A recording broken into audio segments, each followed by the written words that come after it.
Hello and welcome to the first in a brand new series of No Win, No Fee. Playing today 12 people from very different backgrounds but all with one thing in common. They're all hoping to go home with £4,000 and I'm hoping that they don't, because I do not get paid for presenting this show. Fact, if one of these people takes the money, then I go home with absolutely nothing. Zero. No win, no fee for me. In the last series, we made 30 programmes. I presented 24 of them for nothing. And if you still don't believe I don't get paid, take a look at my contract. There it is in black and white. Read what it says. Remuneration. The presenter agrees that he shall receive no fee for providing the services. In fact, the only way I make anything is if everyone here fails, and then I go home with £4,000. So, let's meet the people standing between me and my fee today. Hamadi, Lorraine, Adrian, Simon, Jeffrey, Mel, David, Louise, Sharon, George, Sarah and Donald. Now, you're all virtual strangers who only met just before the show. In fact, the only thing you're really sure about each other are those names. But I can tell you that playing amongst us today, we have a teacher, an actor, a bookseller, and a journalism student. So this is going to be a game of assumption and presumption. In round one, to stay in the game, you have to pick an opponent who is going to get a question wrong. But watch out, be careful. If you misjudge the opposition and they answer correctly, then you are out. It's sudden death, and all you have to go on are first impressions. And we start by randomly choosing one of you. And I can relax in the first round because I'm guaranteed to lose 50% of you by the end of it. Sharon, you're kicking us off today. Join me and choose a question.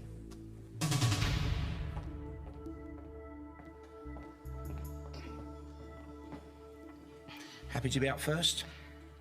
I'm not too sure now. Put a brave face on it, go on. And take a look at those questions. Which one is somebody going to get wrong? Take your time, big decision. Top or bottom? Of course, you've got the maximum number of opponents to choose from. Bottom. The bottom question. Bottom question. Here's the question that Sharon thinks somebody here is going to get wrong. Which fictional detective made his debut in A Study in Scarlet? Hamadi, quite difficult to read. Simon's bobbing about a bit. Maybe he's eager to get up here. Maybe he sees you as his ticket into the next round, Sharon. Little smile from Donald. It's up to you, Sharon. They could all be bluffing. Who's going to get that one wrong? Mel. Mel. Sharon thinks you're going to get this one wrong. Join us and try and prove her wrong.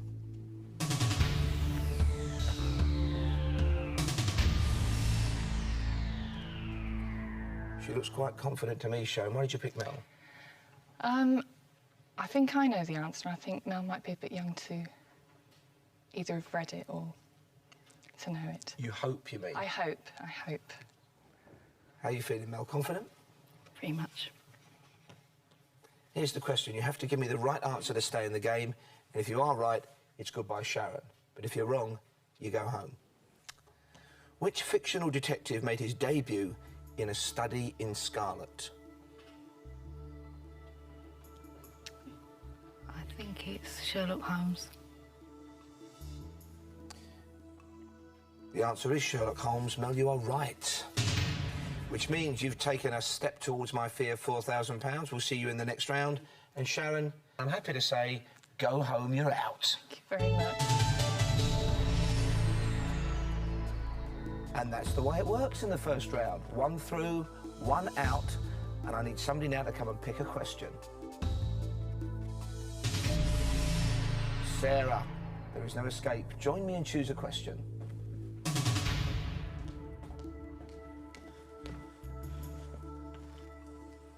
Bit nerve-wracking, isn't it? Bit tense. Just a little bit. Choice of two questions, top or bottom? Which one is somebody here most likely to fail at? Get it wrong could cost you £4,000. But if you're right, you stay in the running for my fee. Bottom. The bottom question. Study their reactions. They're all looking confident now. I wonder if that'll change when they hear the question. With which instrument was musician Jacqueline Dupre most associated? I think I'll pick Hamadi. Hamadi, she wants you out. Join us and try and push her out.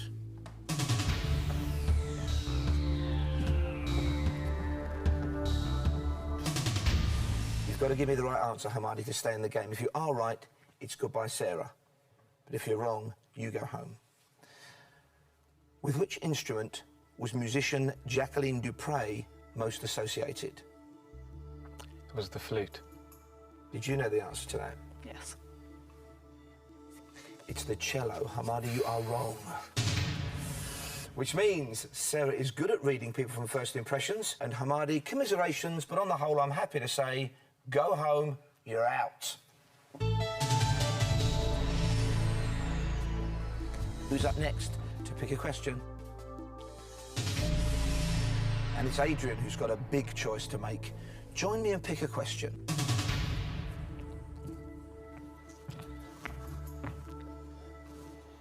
So would you say, Adrian, you're good at judging people by first impressions? I do think I am, yeah. Let's pick a question Let's have a first. list of questions, yeah. Top or bottom? Which one is somebody here most likely to get wrong? I'm going to go for the bottom question. The bottom question. Study their reactions, then pick somebody who's going to fail.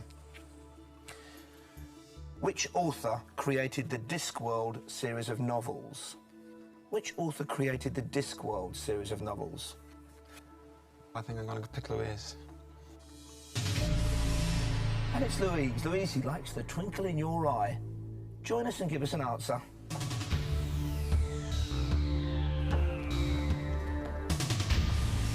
Here's your question, Louise. You must give me the right answer to stay in the game. Which author created the Discworld series of novels? Jeffrey Archer. They are set in a fantasy world, but the answer is Please fantasy. Terry Pratchett. Louise, you are wrong. Which means Adrian did right to choose you. Adrian, you've taken a big leap towards my fee of £4,000. Louise, commiserations. Thank you. But I'm happy to say, go home, you're out. 3 places left in the next round, but 6 people in front of me.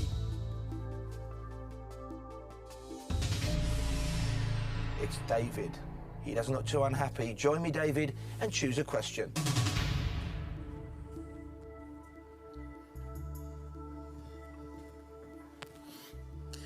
So are you a good judge of character, David, would you say? I think so.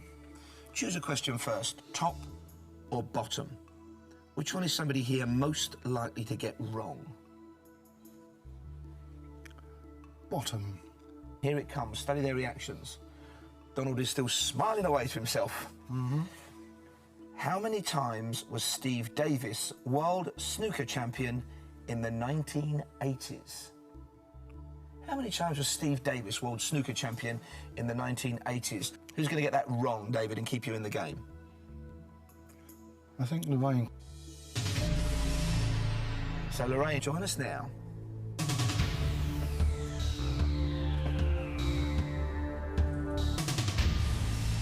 OK, Lorraine, a lot riding on this.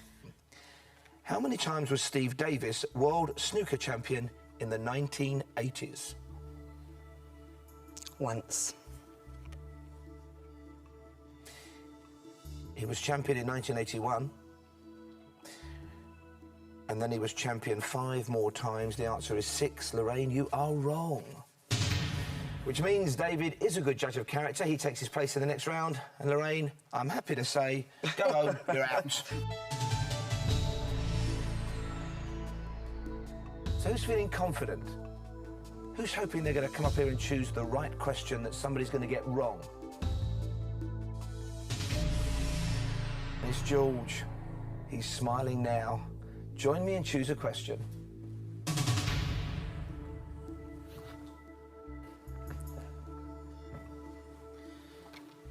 Now, before the game, George, were you hoping to pick a question or answer one? Before answer. Now you've got to pick. Worst luck. Top or bottom? Which one is somebody here most likely to get wrong? I will go for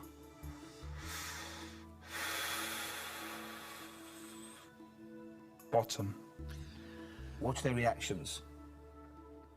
Any evidence you pick up now could be useful. Which singer had a backing group called the Heartbreakers? I will go with Jeffrey. Jeffrey, he's praying you're going to get this wrong. See if you can leave that prayer unanswered.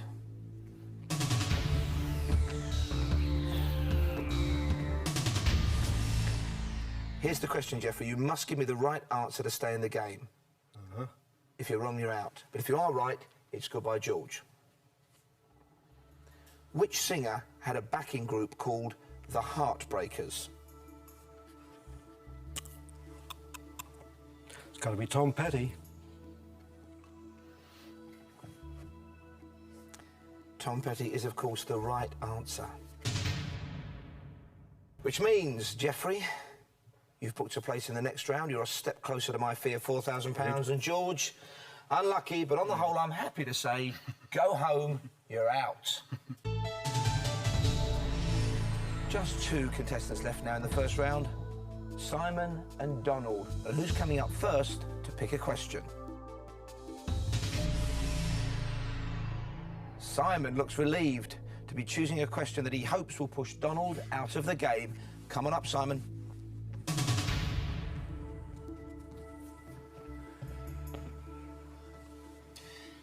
I've got an actor here today, and from some of your reactions, I think it might be you. But you don't want to give anything away. Choice of 2 questions, top or bottom, but no choice of opponent. Which one of those is Donald most likely to fail at? Top one. The top question. OK, Donald, now in the interest of fairness, because you're the last contestant, I'm going to give you the same thinking time as everybody else. In which country is Ataturk International Airport? What are your first impressions of Donald? Apart from the fact that he's a happy soul. He looks... Moderately dim? No, I don't know. Everybody that was here looks as if they were sort of equal intelligence and general knowledge. You've had your thinking time. Join us now, Donald, and give us an answer.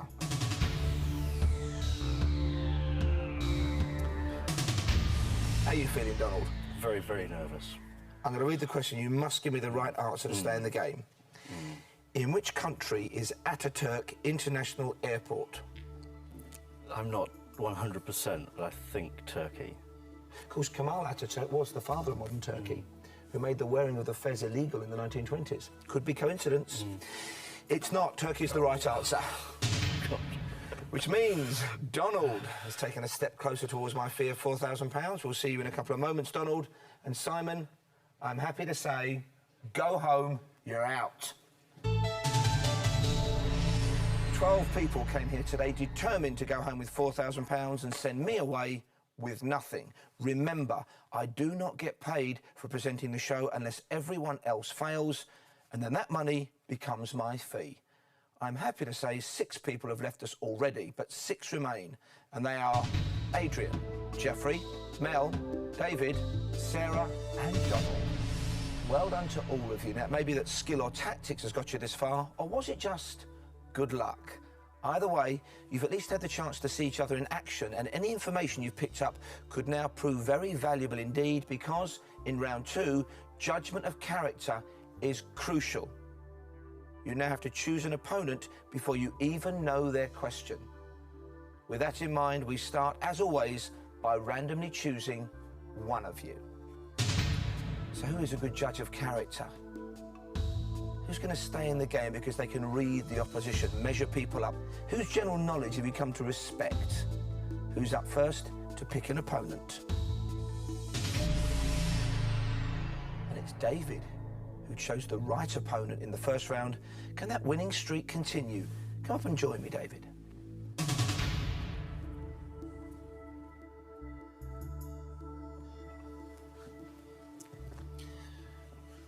Of course, a bit different now, isn't it? Don't know the question, do you? No.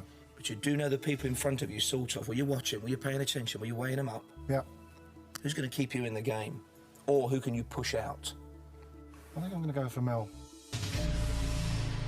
Mel, the first person answering in the last round, is going to be the first person answering in this. Join us now.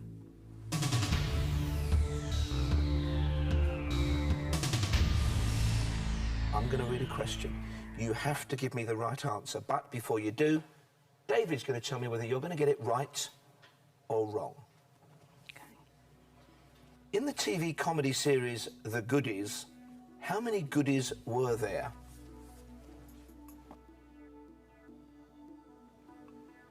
Don't bother counting, David. It doesn't matter whether you know the answer or not. It's whether or not Mel knows. Look at what she's doing. I think it was probably a bit before her television viewing time. I'm going to say she doesn't know. Don't want to give her any clues, though, do we? No. You think she's going to get it wrong? Yes. Very quick decision with £4,000 at stake. Mm-hmm. I've only got 2 to choose from, so... OK. She's looking quite happy now at that. Mel, David thinks you're going to get this wrong. If you do get it wrong, you're out. He's still in the game. He's a good judge of character. But if you're right, how satisfying, eh? Remember that feeling in the first round? Somebody put you on the spot and you kicked them out. Bit of a tigress there, I think, David. Mm-hmm. Mel, here's the question. In the TV comedy series The Goodies, how many goodies were there? I believe there were 3. Let's have a think. There was Tim Brooke Taylor, Graham Garden, the great Bill Oddie. 3 is the right answer. Which means Mel is good at the general knowledge. She stays in the game. David, sit down. You are out. So, one person out already. Who's going to pick an opponent next?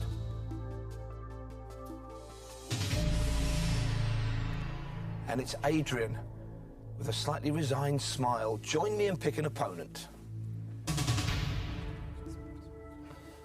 So 4 eager faces in front of you. Who do you think you got the measure of? I think Mel's a good bet either way, but I'm actually going to pick Jeffrey. It's Jeffrey, who stayed in the game because you knew it was Tom Petty and the Heartbreakers. Join us, Jeffrey, and see if you can break Adrian's heart.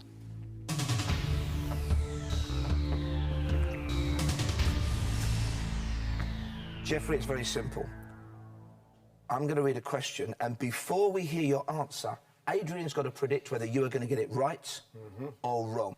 Actress Joanne Woodward married which Hollywood star in January 1958?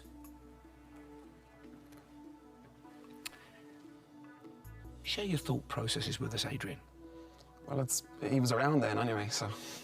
I don't know the answer. And I know a little bit about film, so I don't think that Jeffrey will know the answer either. So you're basing your prediction on your own ignorance? Basically, yes. I'm judging him by my own standards, yes. Right or wrong? He's going to get it wrong. Got no faith in you on this one, Jeffrey. It's very disappointing, really. I'm going to read the question again. Yep. The question Adrian thinks you're going to fail at. Actress Joanne Woodward married which Hollywood star in January 1958? It's Paul Newman. Of course, one of the longest surviving marriages in Hollywood. Paul Newman is the right answer. Which means Jeffrey, cool, calm and collected, is still in the running for my fee. And Adrian, I'm happy to say, sit down, you're out. 4 people still in the running for my fee. A lot of money at stake, £4,000. Who's a good judge of character? Who's got the measure of the opposition? Who's up next to pick an opponent? And it's Jeffrey, picking an opponent for the first time in the whole game. Come and join me.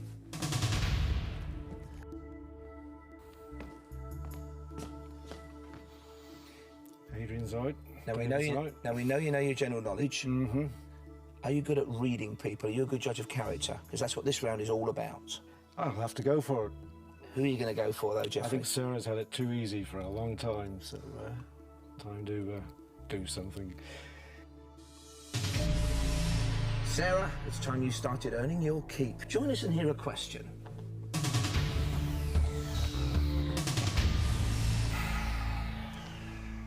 So is it purely to make her work you've chosen her, Jeffrey, or can you read her a bit? Mostly work.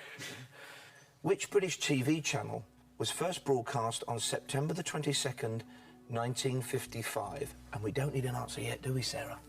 We need a prediction first. I think she's going to get it wrong. She could guess, of course. She could. But you think she's going to get it wrong? Don't let me influence you. I'm just thinking. Because if you say she's going to get it right and she then gets it wrong, not only is Sarah out, you're out too. Right or wrong? Wrong.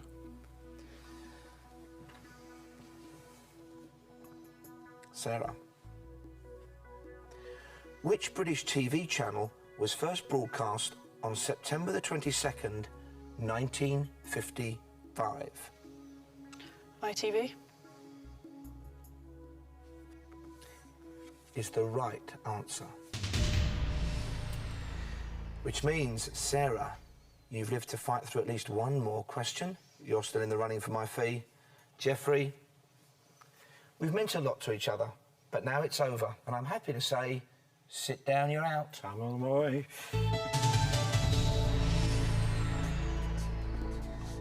So Sarah has proved her mettle. She's earned the right to stay in the game. Who's up next? Mel.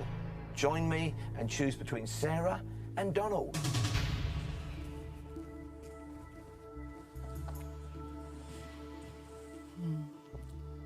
This is getting very tricky now. Sarah or Donald? I'm going to go with Donald. Join us and hear a question.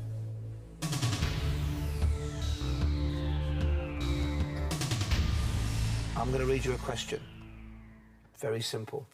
Mel will then predict whether you're going to get that question right or wrong, but you have to give me the right answer to stay in the game. Who wrote the trilogy of novellas called the New York Trilogy in 1985-86?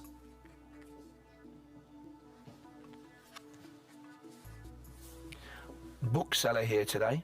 I don't know who's who or what's what. Does he look like a bookseller? Also a journalism student and a teacher, as well as an actor. I just wanted to remind you who you might be up against. Yep. And then remind you, you've got to tell me whether he's going to get this right or wrong. I think he's going to get it wrong. Do you know the answer? No. Doesn't matter what you know though, Mel, does it? No, it doesn't. It's what Donald does or doesn't know, right or wrong? He's going to get it wrong. He's going to get it wrong.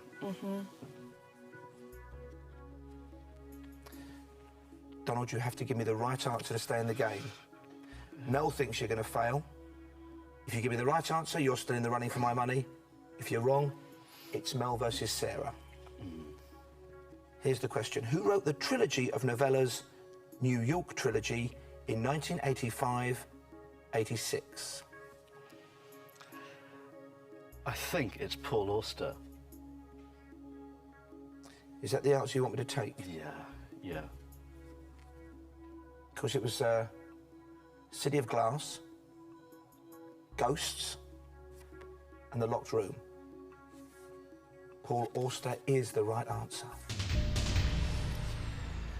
Which means Donald will be facing Sarah for my £4,000, and Mel, unlucky, but I have to tell you to sit down because you're out.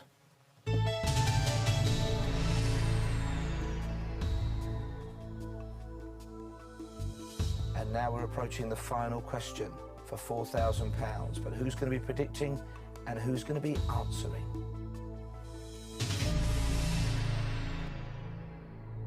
Donald has got to predict whether or not Sarah knows the right or wrong answer to a question that could be worth £4,000. So, for my fee, for £4,000, join me now.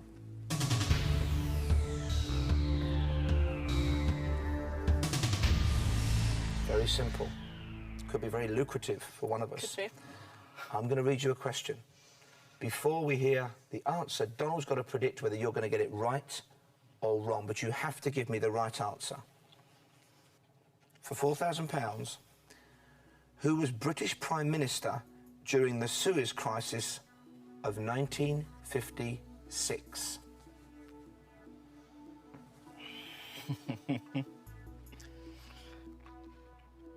You might have made a mistake then. I know you've seen Sarah in action, but you had your eyes half shut when I read that question. You were thinking whether or not you knew it, weren't you? No, I was just focusing. I don't think she knows this. I'm hoping she doesn't know this. She knew that ITV was launched in 1955. Yeah. This question is 1956. Yeah. I'm going to say she doesn't know it. Okay. Please. Got no faith in you on this one, Sarah. If he's right, he gets the money. But if you do know the answer, you get £4,000. Either way, I'm working here for nothing. No win, no fee for me. Sarah, who was British Prime Minister during the Suez Crisis of 1956? Sir Alec Douglas-Home. He was in the cabinet then, but the correct answer is Sir Anthony Eden. Donald has just won £4,000. Thank you. Thank you. Which means, Sarah, you've been a great contestant, great general knowledge, but I now have to say to you, sit down because you are out. Donald! What a moment. She could have got it right. What are you going to do with the money? I'm going to spend it very, very rapidly. Congratulations, he's been a good contestant. And once again, I've got to sit down because I'm out. No win, no fee for me. Join us the next time to find out who gets the money. Today's winner, it's Donald.